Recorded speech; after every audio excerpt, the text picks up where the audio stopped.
Mu ba 'yan iska ba ne kuma ba karuwai ba ne. Duk wanda ya faɗi haka sai ya yi shaida a gaban Allah, in ji Aisha na Jamu.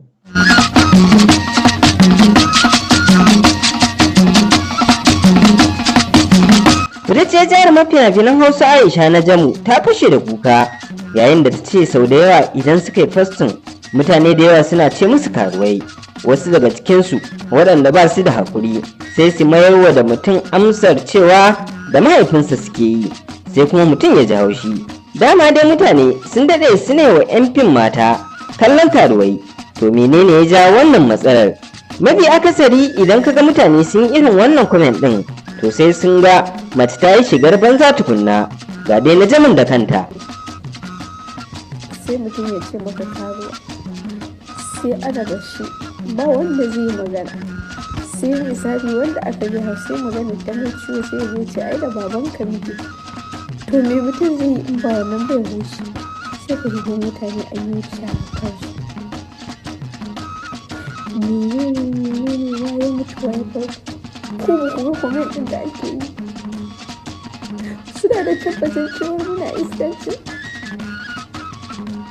Akwai Allah,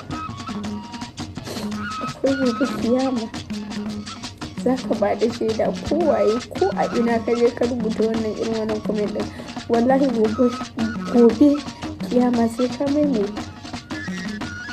Wai shin menene babban dalilin ma da yasa ake wa matan fim kallon 'yan iska? Shin fim ɗin da suke yi ne ko kuwa? Mun tambayi wani babban producer a cikin wannan masana'anta ta shirya fina-finan Hausa ta Kannywood. Ya nemi mu ɓoye sunansa, ya bayyana cewa ba wai fim ɗin ne da suke yi matsalar ba, a'a ya danganta da tarbiyyar mace. Ai akwai mata da yawa waɗanda ba a yi musu wannan kallo, saboda me? Saboda suna kare mutuncinsu ta ɓangaren shigarsu da sauransu. Ko da mace tana iskanci, wannan personal issue ɗinta ne. Amma za ka ga jaruma mutane da yawa sun santa, sun san fuskarta, sai ka ga tana yin shigar banza, sannan kuma tana rawar batsa a kafafen sada zumunta. Saboda haka ni ban ga matsala ko aibu idan har mutane sun fassara ki da wannan kalmar ba.